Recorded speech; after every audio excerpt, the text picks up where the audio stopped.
ಎಲ್ಲರಿಗೂ ನಮಸ್ತೆ. Welcome to my YouTube channel. ಇವತ್ತಿನ ವಿಡಿಯೋದಲ್ಲಿ ನಾನು ಜವಳಿಕಾಯಿ ಆಲೂಗೆಡ್ಡೆ ಪಲ್ಯ ಹೇಗೆ ಮಾಡೋದು ಅಂತ ತೋರಿಸ್ತೀನಿ. ತುಂಬ ಡ್ರೈ ಇಲ್ದಲೇ ಇರೋ ಥರ ಈ ರೀತಿ ಒಂದು ಮಸಾಲ ಪಲ್ಯನ ಚಪಾತಿ ಜೊತೆಗೆ ರೊಟ್ಟಿ ಜೊತೆಗೆ ತುಂಬಾ ಚೆನ್ನಾಗಿರುತ್ತೆ. ಹೇಗೆ ಮಾಡೋದು ಅಂತ ಈ ವಿಡಿಯೋದಲ್ಲಿ ತೋರಿಸ್ತೀನಿ. ಸೊ ಕೊನೆವರೆಗೂ ಸ್ಕಿಪ್ ಮಾಡ್ದಿದ್ದಂಗೆ ನೋಡಿ. ಇಲ್ಲಿ ಸಾಸಿವೆ, ಜೀರಿಗೆ, ಕರಿಬೇವು ಹಾಗೆ ಒಂದು ಸಣ್ಣದಾಗಿ ಹಚ್ಚಿಟ್ಟೋ ಈರುಳ್ಳಿ ಹಾಗೆ ಒಂದು ಅರ್ಧ ಟೊಮೊಟೊ ತೊಗೊಂಡಿದ್ದೀನಿ. ಹಾಗೆ ಜವಳಿಕಾಯಿ ಹಚ್ಚಿಟ್ಕೊಂಡಿದ್ದೀನಿ. 1-2 ಟೇಬಲ್ ಸ್ಪೂನಷ್ಟು ಕಡಲೆಬೀಜ ಹಾಗೆ ಒಂದು ದೊಡ್ಡ ಸೈಜಿನ ಈರುಳ್ಳಿ ಹಾಗೆ ಟೊಮೊಟೊನ ಹಚ್ಚಿಟ್ಕೊಂಡಿದ್ದೀನಿ. ಹಾಗೆ ಆಲೂಗೆಡ್ಡೆ, ಸಾಂಬಾರ್ ಪುಡಿ, ಖಾರದ ಪುಡಿ, ಶುಂಠಿ. ಈಗ ಒಂದು ಬಾಣಲಿಗೆ ಒಂದು ಈರುಳ್ಳಿ ಹಾಗೆ ಒಂದು ಸ್ವಲ್ಪ ಶುಂಠಿನ ತೊಗೊಂಡಿದ್ದೀನಿ. ಈರುಳ್ಳಿ ಸ್ವಲ್ಪ ದೊಡ್ಡ ಸೈಜಲ್ಲಿ ಹಚ್ಚಿಟ್ಕೊಂಡಿರೋವಂಥದ್ದು. ಹಾಗೆ 1-2 ಸ್ಪೂನಷ್ಟು ಕಡಲೆಬೀಜನ ತೊಗೊಂಡಿದ್ದೀನಿ. ಹಾಗೆ ಸ್ವಲ್ಪ ಕರಿಬೇವು. ಇದಿಷ್ಟೂ ಎಣ್ಣೆ ಹಾಕ್ಕೊಂಡಿದ್ದಂಗೆ ಸ್ವಲ್ಪ ಹುರ್ಕೋಬೇಕಾಗತ್ತೆ. ಈಗ ಇಷ್ಟು ಹುರಿದ್ರೆ ಸಾಕು. ಈಗ ಮಿಕ್ಸಿ ಜಾರ್ಗೆ ಈರುಳ್ಳಿ, ಕಡಲೆಬೀಜ, ಕರಿಬೇವು, ಶುಂಠಿ ಹುರಿದಿರೋದನ್ನು ಹಾಕ್ಕೊತಾ ಇದ್ದೀನಿ.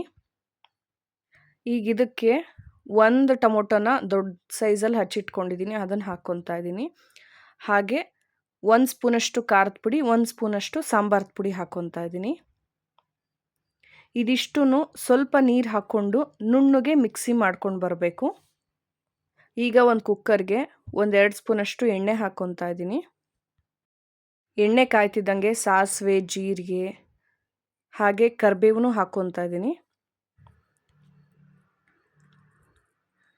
ಈಗ ಒಂದು ಬೌಲಷ್ಟು ಸಣ್ಣಗೆ ಹಚ್ಚಿರೋ ಈರುಳ್ಳಿನ ಹಾಕ್ಕೋಬೇಕು. ಒಂದು ಈರುಳ್ಳಿ ಹಾಕ್ಕೊಂಡ್ರೆ ಸಾಕು. ಈರುಳ್ಳಿನ ಸ್ವಲ್ಪ ಫ್ರೈ ಮಾಡ್ಕೋಬೇಕು. ಈಗ ಒಂದು ಅರ್ಧ ಟೊಮೊಟೊನ ಹಾಕ್ಕೊತಾ ಇದ್ದೀನಿ. ಆಲ್ರೆಡಿ ಮಿಕ್ಸಿಗೆ ಹಾಕಿರೋದ್ರಿಂದ ಇಲ್ಲಿ ಒಂದು ಸ್ವಲ್ಪ ಅಷ್ಟೇ ಹಾಕ್ಕೊತಾ ಇದ್ದೀನಿ. ಈಗ ಇದಕ್ಕೆ ಸ್ವಲ್ಪ ಅರಿಶಿನ ಹಾಕ್ಕೊತಾ ಇದ್ದೀನಿ. ಈರುಳ್ಳಿ ಟೊಮೊಟೊ ಚೆನ್ನಾಗಿ ಬೆಂದಾದ್ಮೇಲೆ ಹಸಿ ವಾಸನೆ ಹೋಗೋ ಥರ ಚೆನ್ನಾಗಿ ಕುದಿಸ್ಕೋಬೇಕು. ಸ್ವಲ್ಪ ನೀರು ಹಾಕ್ಕೊಂಡು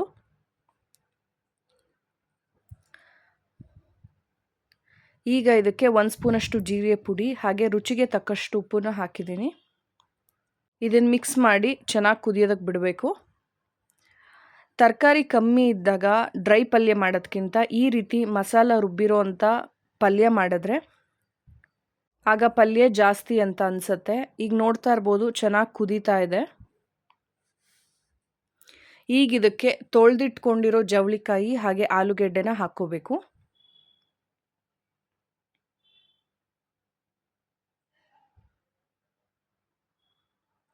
ಇದನ್ನು ಹಾಕ್ಕೊಂಡು ಮಿಕ್ಸ್ ಮಾಡಿಬಿಟ್ಟು ಮಸಾಲ ತುಂಬ ಗಟ್ಟಿಗೆ ಅನಿಸಿದ್ರೆ ಸ್ವಲ್ಪ ನೀರು ಹಾಕ್ಕೊಂಡು ಕುಕ್ಕರ್ ಮುಚ್ಚಿಬಿಟ್ಟು 1 ವಿಷಿಲ್ ಕುಕ್ಕರ್ ಕೂಗಿಸ್ಕೋಬೇಕಾಗತ್ತೆ. ಈಗ ನೋಡ್ತಾ ಇರ್ಬೋದು ಪಲ್ಯ ರೆಡಿಯಾಗಿದೆ.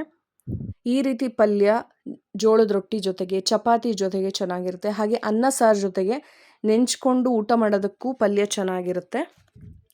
ತರಕಾರಿ ಕಮ್ಮಿ ಇದ್ದಾಗ ಈ ರೀತಿ ಪಲ್ಯ ಮಾಡಿದ್ರೆ ಪಲ್ಯ ಜಾಸ್ತಿ ಅಂತ ಅನಿಸುತ್ತೆ. ಹಾಗೆ ಲಂಚ್ ಬಾಕ್ಸಿಗೂ ತುಂಬಾ ಬೆಸ್ಟ್ ರೆಸಿಪಿ ಅಂತ ಹೇಳ್ಬೋದು. ನಿಮಗೆ ಈ ವಿಡಿಯೋ ಇಷ್ಟ ಆಗಿದ್ದರೆ ಪ್ಲೀಸ್ ಲೈಕ್ ಮಾಡಿ, ಶೇರ್ ಮಾಡಿ ಹಾಗೆ ಸಬ್ಸ್ಕ್ರೈಬ್ ಮಾಡೋದನ್ನ ಮರಿಬೇಡಿ. ಹಾಗೆ ಈ ರೀತಿ ಒಂದು ಪಲ್ಯನ ಮನೇಲಿ ಟ್ರೈ ಮಾಡಿ ನೋಡಿ, ಚೆನ್ನಾಗಿರುತ್ತೆ. Thank you.